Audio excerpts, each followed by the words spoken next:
마태복음 8장 18절서부터 22절까지의 말씀입니다.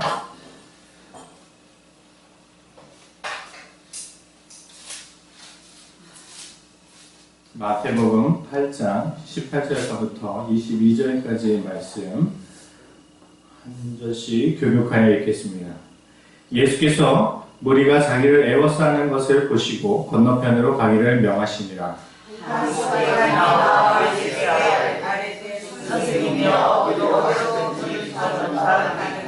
예수께서 이르시되 여우도 굴이 있고 공중의 새도 거처가 있으되 인자는 머리 둘 곳이 없다 하시더라. 제자들이 한 사람이 이르되 주여 내가 먼저 가서 내 아버지를 장사하게 해달라고.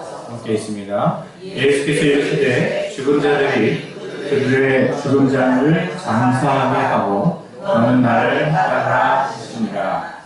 아멘. 오늘 설교 제목이 무엇이죠? 제자도 나를 따르라. 제가 예전에 사역하던 교회는 제자 훈련을 참 열심히 하는 교회였습니다. 어느 교회는 1:1 제자 양육 혹은 다른 훈련으로는 예수 제자 학교 뭐 이런 것들을 운영을 하면서 제자 훈련을 시키는 그런 열심히 있던 교회입니다. 또 한 교회는 오카노 목사님이 직접 만드신 그 제자 훈련 교재를 가지고 성도들을 훈련시키는 그런 일도 있었습니다. 아마도 한국의 대표적인 그런 제자 훈련의 것들을 하던 그런 교회였던 것이지요. 저는 이제 훈련자이니까 이제 그분 성도들을 양육하고 또 이렇게 제자 훈련을 시켜야 되니까 그 1:1 제자 양육이나 아니면 JDS 예수다 그 제자 학교나 아니면 제자 훈련 그 오카노 목사님이 주신 그 책에 대해서 굉장히 깊이 있게 아주 연구하고 이렇게 교재를 준비했던 기억이 납니다. 특별히 그 책의 내용뿐만이 아니라 가르치는 입장이다 보니까 제자 훈련에 관련되어 있는 많은 책들을 다독했던 기억이 납니다. 그래서 참 열매도 있었고 나름 이렇게 변화되어 가는 과정들을 지켜보면서 참 감사했던 시간들이 있었습니다. 이 제자 훈련이라는 것을 우리 교회도 이제 진행을 머지않아 이제 하려고 하는데 제가 느꼈던 것 제자 훈련의 목적은 무엇이었을까? 라는 것을 제가 좀 말씀을 준비하면서 생각을 해보았습니다. 그 교회들은 1:1 제자 양육을 마치거나 혹은 제자 훈련을 마치고 나면 한 교회는 자신이 양육자가 되어서 다른 양들을 또한 살펴야 하는 그런 것으로 이어지게 되어 있습니다. 그래서 그 교회는 임직 권사님이나 장로님이 되기 위해서는 반드시 제자를 2명 혹은 5명을 두어야지만 권사가 되거나 장로가 될 수 있는 자격이 주어집니다. 또 한 교회는 이 제자 훈련을 마치고 나면 사역 훈련이라는 것을 해서 이 사역 훈련까지 마치고 나면 교회의 리더로서 섬길 수 있는 그런 일을 감당하게 됩니다. 그러니까 생각해 보니까 제자 훈련의 결과 혹은 목적이 사역을 할 수 있도록 교회의 일꾼으로 세울 수 있도록 하나의 장치요 또한 수단이 되었다라는 것이지요. 그래서 그 훈련을 마치면 이제 권사님도 될 수 있고 장로님도 될 수 있고 리더도 될 수 있으니까 교회에 그런 것들을 사모하시는 분들은 반드시 그것을 꼭 하시면서 그렇게 섬겼던 기억이 납니다. 결국 이 제자 훈련의 목적이다. 목적이 무엇일까? 라는 것을 생각해 보면 교회에서 헌신하고 봉사하는 사람을 세워나가는 것이었다는 것이죠. 근데 이게 과연 맞는 것인가? 예수님께서 제자를 삼으셔서 그 목적이 일을 시키기 위함이었던가? 제가 이 훈련을 마치고 나서 헌신하는 분들 참 굉장히 소중하게 여겼는데 시간이 지나면 사역하는 일하고 지치고 힘들어서 이 번아웃이라고 그러죠. 이 교회 나오는 것이 힘들어지는 것들을 여러 보았습니다. 목사님 채워지지는 않는데 소진하는 것이 너무 많아요. 뭐 이렇게 맨날 나와서 헌신하라고 그러고 매일 나와서 뭐 하라고 그러고 그러는데 열심히 하라는데 시키고 따라가고 이끌어 갔는데 정작 내 안에는 채워지는 것이 없어요. 목사님 왜 교회 나오는 게 점점 힘들어져요 라는 그런 고백들을 많이 듣게 되었다는 것이죠. 교회는 과연 일하는 것인가, 봉사하는 것인가, 헌신하는 것인가, 예수님께서 제자를 세우시는 그 목적이 그것이었던가. 그렇다면 우리 만남의 교회는 과연 그러한 제자 훈련을 계속 따라가는 모습을 추구해야 하는 것인가 라는 그런 고민을 제가 갖게 되었다라는 것이죠. 그래서 오늘은 이 말씀을 통해서 참된 제자란 무엇인가, 어떤 사람을 예수님께서 제자로 부르셨는가, 그리고 그 부름받은 제자는 어떠한 사명을 감당하게 되는가에 대해서 여러분과 함께 은혜를 나누고자 합니다. 먼저 우리가 교회라고 이렇게 생각을 해보았을 때 교인 혹은 교회에 오시는 분들을 아마 세 부류로 구분할 수 있을 것입니다. 첫 번째는 교인, 그렇죠? 교인은 이제 넓은 의미로 모든 사람들을 다 칭하지만 좁은 의미로 이제 볼게요. 교인이 될 수 있겠고, 두 번째는 신자.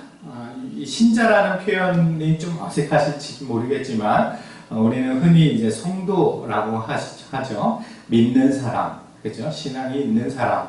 그리고 세 번째는 제자. 이렇게 세 부류로 구분을 해 볼 수 있을 것입니다. 다시 한번 첫 번째가 뭐라고요? 교인, 두 번째는 신자, 세 번째는 제자.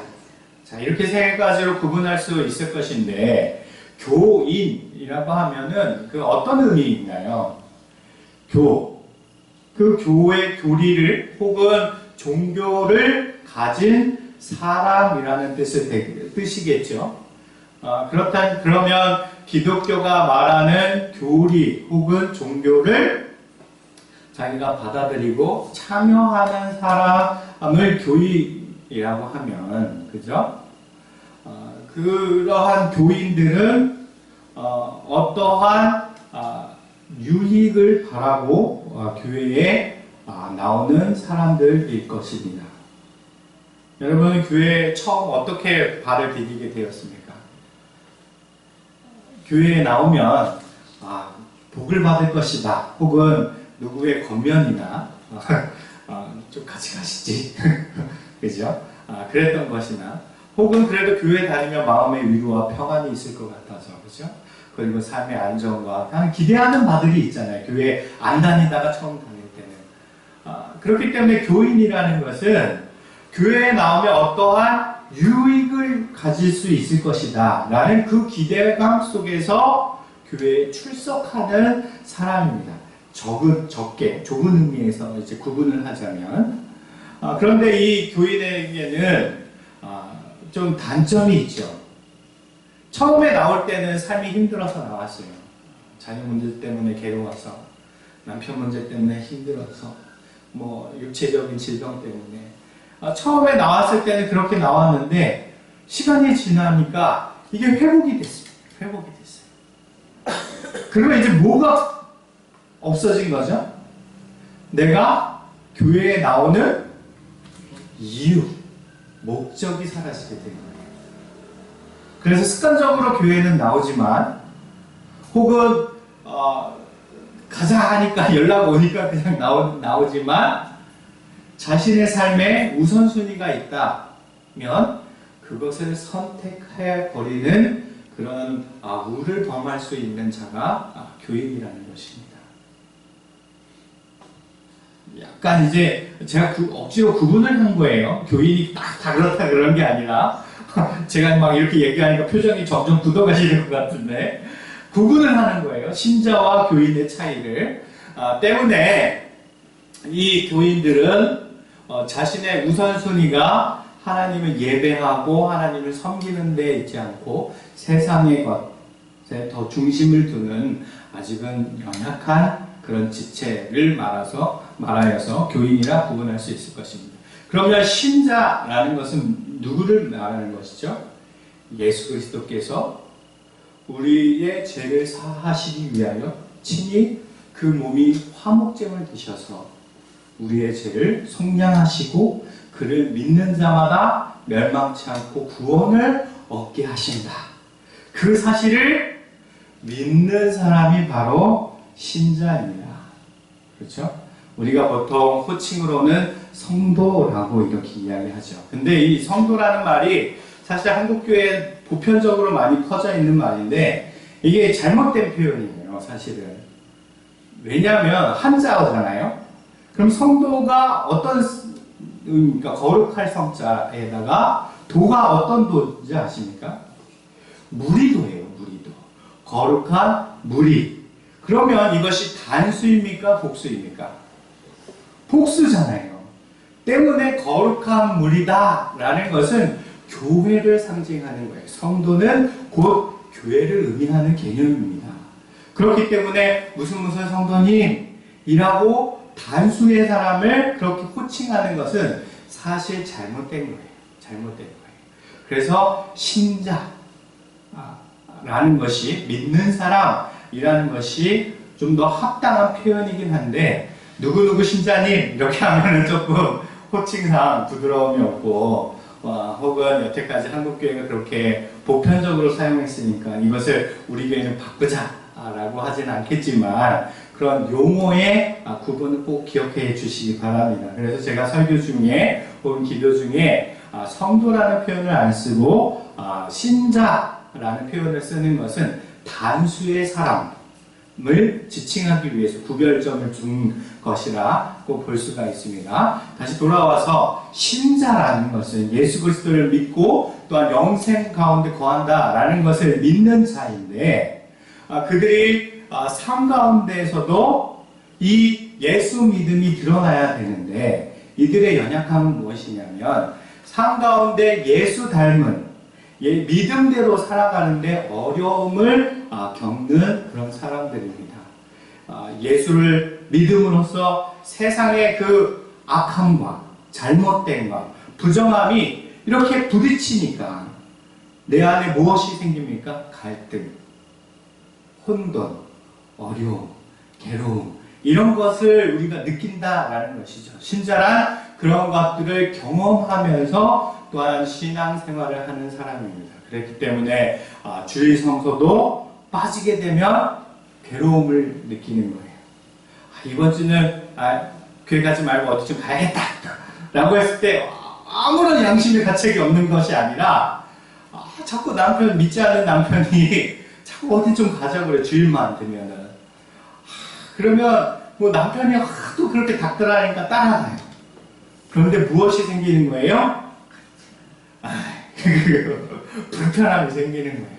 아이고 내가 교회 가야 되는데 못 갔네 이번 주에. 좀 누구 보기도 민망하고 하나님 보기에도 민망하고 치상하고 그러한 양심의 가책, 찔림 이런 것들이 생긴 사람이 바로 신자라고 할 수 있습니다. 그러면 제자는 무엇인가? 그죠? 오늘 이제 말씀이 이제 제자가 무엇인가에 대해서 나왔는데 제자라면 무엇인가? 결론적으로 이야기하면 그 찔린 바를 혹은 부딪히고 괴로운 바를 적극적으로 수용해서 그것을 변화시켜 이기려 애쓰며 나아가는 사람이 바로 제자입니다. 그러니까 이제 오해하시면 안 되는 거예요. 제자 됩시다! 라고 이야기하면 사역합시다! 그죠? 훈련 받으십시다! 교회에서 일하십시다! 봉사하십시다! 전도하십시다! 자꾸 무언가를 해야 될 것으로 부담감을 느끼는데 그것이 아니라는 거예요. 이해가 되시죠? 그럼 왜 아닌지를 알아야 될 것 되잖아요. 그죠? 그럼 말씀으로 다시 한번 돌아와 보도록 하겠습니다. 오늘 본문 우리가 읽었던 마태복음 8장 28절서부터 22절에는 예수님께 나온 두 명의 사람이 있습니다. 한 명은 누군가요? 서기관.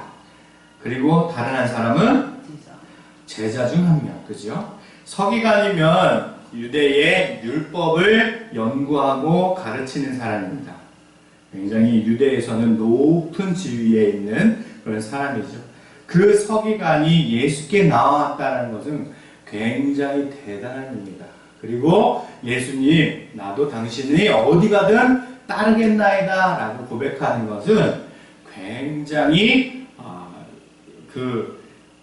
자주 일어나지 않는 그런 아주 놀라운 일입니다. 왜냐하면 이 유대의 율법을 가르치는 선생인 자가, 그렇죠? 연구하고 누구보다 그 하나님의 말씀대로 살려고 몸부림치며 또한 그것을 가르치는 자가 이 젊은 예수를 내가 선생으로 삼아서 쫓겠나이다. 선생인 자가 다른 사람을 스승으로 여겨서 쫓겠나이다 라고 이야기하는 것은 굉장히 희귀한 일인 것이지요.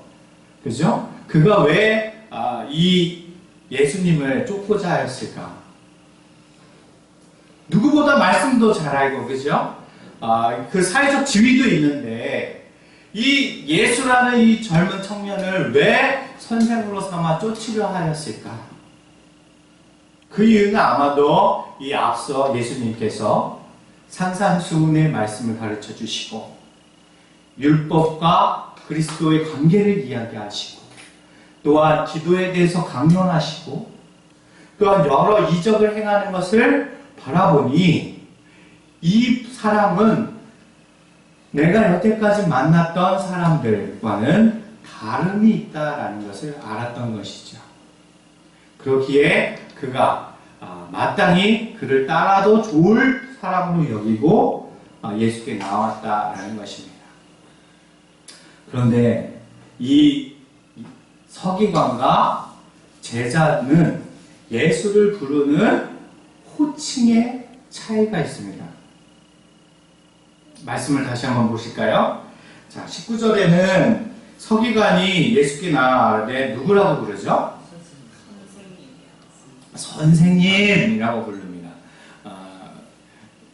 이 헬라어 원어에는 라비어라고 되어 있고 그리고 영어로는 마스터, 주인님, 스승님, 이런 사부 이런 개념으로 스승님 이런 뜻을 가지고 있는데 21절 보시면 제자 중에 한 사람이 이르러 예수를 뭐라고 호칭하시죠? 주여. 자, 그러면 여기에서 차이가 있습니다. 예수를 따른다라는 것은, 그죠? 예수를 믿는다라는 것은, 제자가 된다라는 것은 예수를 구주로 영접하고 믿고 그가 가르치는 모든 것을 내가 받아들이고 그 또한 그 가르친 바를 행하는 것일 텐데, 그러면 선생이라고 부른 것은 예수를 구원자, 구주 혹은 메시아로 받아들인 호칭입니까? 아닙니까? 아닌 거예요. 율법 선생이잖아요. 그죠? 율법 선생이면 율법에서 또한 예언서에서 메시아가 오실 것이다라는 걸 알고 있었을 거예요. 그리고 헤롯에게 메시아가 어디 나타날 것이냐 헤롯이 물었을 때 그 답을 알려준 사람, 유대 베들레헴 땅에서 나타날 겁니다 라고 답을 이야기한 사람들도 서기관이었다라는 거예요. 그러니 그들은 메시아가 어디에 올 것이며 이 땅 가운데 오실 거다라는 것을 말씀으로 예언으로서 알고 있었는데 그는 예수께 나왔으면서도 불구하고 주여 라고 고백하지 않고 선생이여 라고 고백을 하게 됩니다. 즉 당신은 메시아가 아닙니다. 그러나 당신에게는 내가 배울 것이 있는 존재입니다 라는 그런 말이 되는 것입니다. 이 선생이 가지고 있는 것은. 그럼 예수님께서 그 중심을 꿰뚫어 보셨죠. 그래서 뭐라고 이야기합니까? 20절 한번 보실까요? 함께 읽어보실까요? 시작! 예수께서 이르시되 여우도 굴이 있고 공중의 새도 거처가 있으되 인자는 머리 들 곳이 없다 하시더라. 자, 여우도 굴이 있고 공중의 새도 거처가 있다 그랬는데 네가 바라는 것이 이런 안식이냐? 나에게 오면 무언가를 얻을 수 있을 거라 생각을 하느냐? 여우도 굴이 있다고 그랬지. 또한 공중에서도 거처가 있는 것처럼 네가 나를 쫓아오게 되면 이러한 것을 얻을 것이라는 기대, 율법을 더 풍성하게 연구할 수 있는 그런 마음, 그리고 여러 기적을 통한 사역들을 바라보면서 그 무리에 속했다라는 그런 존재감, 아이덴티티, 이거를 내가 느끼길 바라느냐? 그리고 머지않아 또한 어떠한 자리를 얻을 수 있을 것이라고 생각하느냐? 라는 질문을 하게 되며 예수님께서 이렇게 마지막에 말씀하시죠. 인자는 머리 둘 곳이 없다.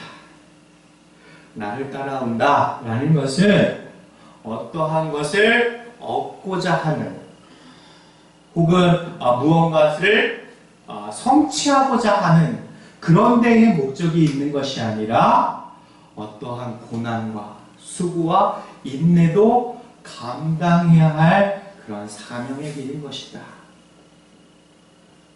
그래도 너 따라올래? 라고 질문을 하신 것입니다.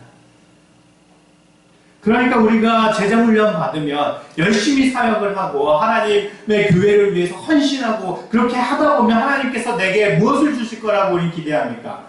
복 주실 거라고, 우리 인생이 잘 풀릴 거라고, 내가 교회 헌신만 하면 내 자녀 일들도 잘 풀릴 것이고, 내가 기도 열심히 하면 하나님께서 그 기도를 들어주실 것이고, 이렇게 우리가 기대의 감 속에서 교회에 헌신도 하고 열심히 일을 하는데 그것이 아니라는 거예요. 무엇을 얻고자 네가 나를 따라오려고 하느냐? 네가 정말 제자 되려고 한다면 그 마음을 버리라는 거예요. 네가 아무리 애써도 혹은 교회에서 열심히 사역을 해도 어떠한 열매 맺음이 없을 수 있어.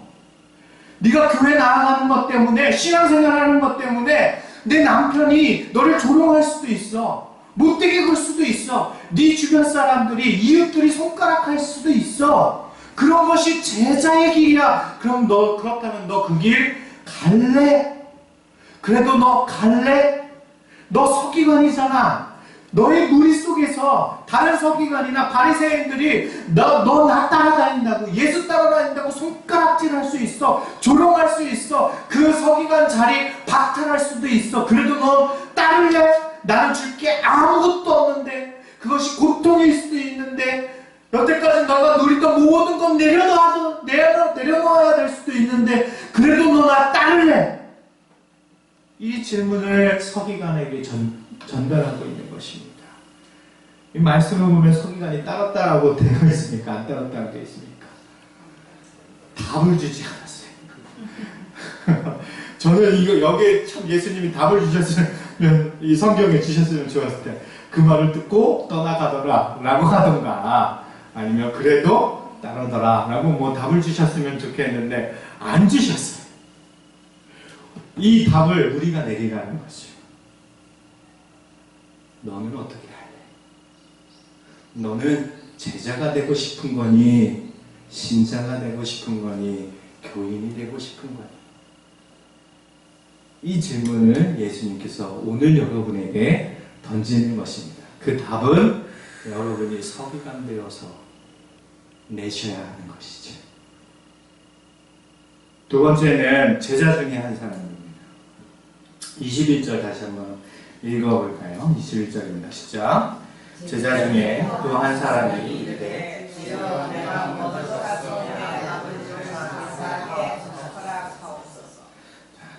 이 아버지를 장사하게 해달라는 거 굉장히 중요한 일이죠.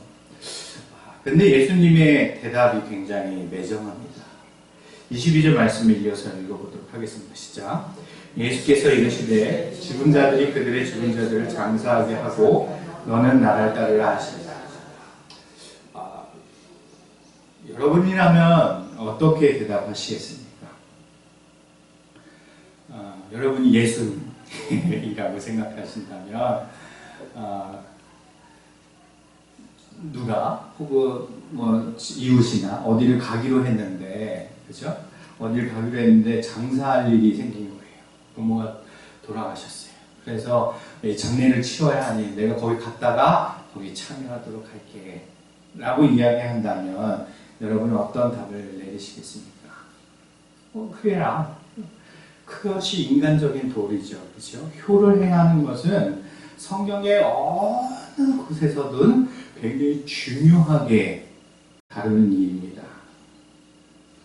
여러 서신서에도 이 효를 행하는 것은, 행하지 아니하는 사람을 교인으로 여기지 말라라고 이야기할 정도로 효에 대해서 굉장히 강조를 하고 있는 것이 바로 성경입니다. 그런데 그 말씀들과 이게 지금 어떻게 보면 안 맞는 것처럼 보이잖아요. 그렇죠? 예수님은 왜 이 일을 거절하셨을까? 왜 거절하셨을까? 제가 여러 가지 이렇게 좀 그 당시의 시대상을 한번 떠올리면서 생각을 해봤는데, 첫 번째는 장사가 이 이스라엘에는 뭐 우리처럼 뭐 3일장, 5일장 하는 게 아닙니다. 짧게는 7일, 길게는 40일까지 합니다. 장례가 그렇게 길어요. 그 이스라엘은 전통적으로. 그러면 그 장례를 마치고 나서 돌아오게 되면 예수를 찾을 수 있을까요? 없을까요?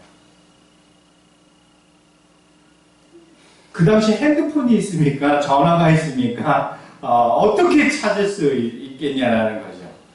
뭐 일주일이나 뭐 40일이 지나면 예수님은 계속 오늘처럼 오늘 18절 본문처럼 건너편으로 가서 전도하자. 저쪽으로 가서 이야기했어요. 요번엔 유대로 한번 내려가자. 계속 돌아다니시면서 사역을 하셨다라는 거죠. 산에도 오르셨다가 성전에도 가셨다가 이렇게 하셨는데 과연 찾을 수 있었을까? 그죠? 못 찾을 수 있을 건데. 그런 생각이 제가 언뜻 들었는데, 그거는 뭐 시대 상황이 그래서 그렇지만, 꼭 그럴 것 때문이다. 라면 너무 예수님이 매정하시다. 그죠? 매정하시다. 그러면 이 말씀을 주신 이유가 무엇이냐? 예수님의 말씀이 거기에 대한 다 힌트가 있습니다. 예수께서 이르시되 죽은 자들이 그들의 죽은 자를 장사하게 하고 라고 되어 있습니다. 자, 그러면 죽은 자는 누굽니까? 예수님을 믿지 않는 사람. 이 사람은 실제로는 살아있는 사람입니까? 죽은 사람입니까? 살아있지요. 그런데 예수님의 표현으로는 그들은 생명이 있으나 죽은 자 같은 사람이다 라는 것입니다. 네가 나를 주라고 고백을 했다면, 그죠? 주라고 고백했다면 너는 죽은 자가 아니라 어떤 자? 산 자이라는 것입니다. 이 경계를 예수님께서 알려주시기 위함이었던 것이지요. 예수를 따른다라는 것은 죽은 자의 삶을 버리는 것입니다. 생명이 있으나 죽은 자의 삶을 살아가는 자들, 그들의 것, 태도, 관습, 전통, 이런 것들을 내어버리는 것입니다. 너는 산자로서 살아있는 모양대로 살아가는 것. 이것이 바로 제자의 길이라는 것입니다. 자, 그러면 좀 더 명확하게 하기 위해서 어떤 사람을 제자로 예수님께서 부르셨는가? 마태복음 16장 24절을 함께 보도록 하겠습니다. 마태복음 16장 24절. 이 방금의 말씀을 좀 더 확장하는, 설명하는 그런 말씀입니다. 24절 읽겠습니다. 시작. 이에 예수께서 제자들에게 이르시되 자기를 부인하고 자기를 십자가를 지고 나를 따르라. 첫 번째는 무엇 하라고요? 자기를 부인하는 것. 두 번째는 십자가를 지는 것. 자기를 부인한다라는 것은 무엇입니까? 내가 가지고 있는 성질머리, 그죠? 네가 가지고 있는 네가 움켜쥐는 대로 네가 여태까지는 마음껏 그렇게 생활했지 않니? 그죠?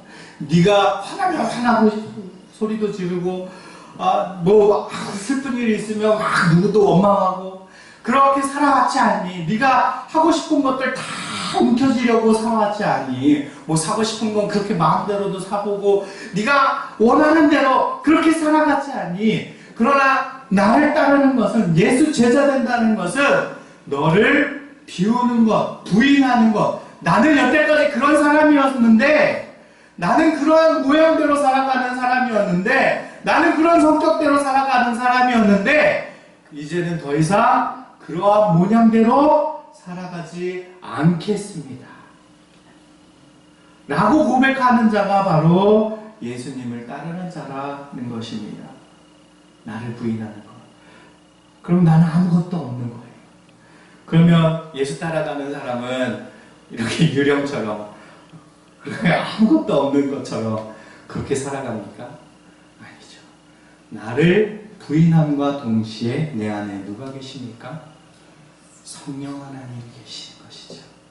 성령 하나님께서 가라 하시는 대로, 이끌어 주시는 대로, 결정하라 하는 대로 그렇게 따라가는 것이 바로 나를 부인한다라는 것입니다. 그렇다면 자기 십자가를 지고라는 것은 무엇입니까? 자기 십자가를 지고. 여러분의 십자가는 뭡니까? 여러분의 십자가. 제가 신학을 이렇게 하기로 목사가 돼야겠다라고 할 때 가장 큰 걸림돌이 부모님이셨습니다. 왜냐하면 부양의 책임이 있었던 시기였기 때문에 아무래도 생계적으로 도움을 드리지 않으면 어려워졌던 그런 가정 형편이었기 때문에 이 부모를 부양하는 문제가 저에게는 굉장히 큰 문제였습니다. 신앙을 결정하는 데 있어서. 바로 한 발자국만 나가면 세상적으로 잘 될 수 있고 돈도 벌 수 있고 부모님도 이렇게 섬길 수 있는 그런 것이 있는데, 이거를 내려놓고 이 목사가 되어야 되는 길을 선택하는 것이 쉽지는 않았습니다. 쉽지는 않았습니다. 그 당시에 저에게는 부모님이 십자가였던 것 같습니다. 이해가 되시나요? 자기 십자가라는 건 그런 것입니다. 예수를 따르는데 가장 내가 힘든 것, 어려워하는 것, 그거를 어떻게 하라고요? 버리는 것이 아니라 지고 가는 것이 우리의 삶이라는 것입니다. 많은 사람들이 예수 따라가야 된다면 관계 끊어야 된다고 생각해요. 세상 사람들 술 먹고 맨날 노래방 가자 전화하던 사람들, 나 예수 믿어 이제 더 이상 그럴 수 없어, 끊어내야 된다고 생각하는 거예요. 내 자녀, 아직도 독립하지 못하고 나랑 함께 사는 자녀, 아직 결혼 안 한 나의 자녀, 아직 처 안 든 나의 자녀, 예수 믿지 않아서 답답한 내 자녀, 끊어내는 것이 아니라 안고 가는 거예요. 안고 가는 거예요. 왜요? 그렇게 안고 가야 그도 예수 믿게 되잖아요. 아멘? 내가 안고 가야지만 그들도 예수의 길을 경험할 거 아니에요. 제자라는 건 그겁니다. 나의 십자가를 두고 내가 여태껏 힘들어하고 괴로워했던 것들 내가 옮겨주고 그렇게 함께 그 길을 걸어가도록 하는 것입니다. 그렇다면 결론적으로 이 제자가 된다는 건 무엇입니까? 어떤 일을 하고 열심을 내기, 헌신하고 봉사하려고 하는데 그 목적이 있는 것이 아니라 내가 예수 믿음으로 말미암아 그전의 삶과는 다른 삶을 살아가며 내 안에 예수 그리스도만이 주장이어서 성령의 능력대로 살아가는 것을 내가 그 전에 관계하던 모든 사람들에게 그것을 드러내면서 내가 제자 되었다는 것, 예수 믿게 되었다는 것, 변화되었다는 것을 드러내며 그들과 함께 걸어가는 것이 바로 제자도라는 것입니다. 그러니 우리 교회는 사역하는 목적이 있는 제자 훈련을 하지 않을 것입니다. 일꾼 만드는데 목적을 둔 제자 훈련을 하지 않을 것입니다. 여러분이 제자 훈련 받았다 하여서 어떠한 희생과 헌신과 수고를 요구하는 그런 일들을 하지 않을 것입니다. 제자 훈련을 하게 되면 더욱더 예수 믿는 믿음이 깊어질 것입니다. 그리고 나의 십자가, 내가 지고 갈 십자가, 그 십자가를 더욱 사랑하게 될 것입니다. 예전에는 미움과 다툼의 마음으로 내 십자가를 바라보았다면 제자 훈련을 받은 여러분은 그 마음이 변하여 사랑의 눈으로 그 십자가를 바라보며 함께 가자라고 말할 수 있는 그런 사람이 될 것입니다. 그것이 제자 훈련입니다. 먼저 내가 제자 되는 것, 내가 먼저 제자 되는 것, 그리고 그 제자됨의 기쁨을 주변에 드러내는 것. 우리 만남의 교회 모든 성도들은 그 제자의 길을 걸어가시기 바랍니다. 이 설교를 마침에 다시 한번 질문 드리겠습니다. 여러분은 교인이십니까? 신자이십니까? 제자이십니까? 이제는 결정하시기 바랍니다. 오늘 이 결정이 하나님이 기뻐하시는 그런 결정이 되기를 예수님의 이름으로 축복하고 권면합니다. 기도하겠습니다. 사랑해 주님 감사드립니다. 주님께서는 우리를 신자로 부르시고 또한 제자 삼아 주셨습니다. 우리 안에 옛 자아는 다 사라지게 하여 주시었고 오직 예수 그리스도만이 주장되어지기를 소원하오니 우리의 삶 가운데 그렇게 그리스도의 향기를 바라며 살아가는 복된 인생 되게 하여 주시옵소서. 우리가 제자 되어 세상을 변화시키기를 원합니다. 내 삶의 영역 가운데 내가 예수 믿는다는 것이 기쁨이요 영광됨을 드러나는 그런 복된 삶을 이끌어 나아갈 수 있게 하여 주시옵고 실제로 그 감사와 기쁨과 찬양이 우리 삶 가운데 흘러나오게 하여 주시옵소서. 감사드리며 예수님의 이름으로 기도드립니다. 아멘.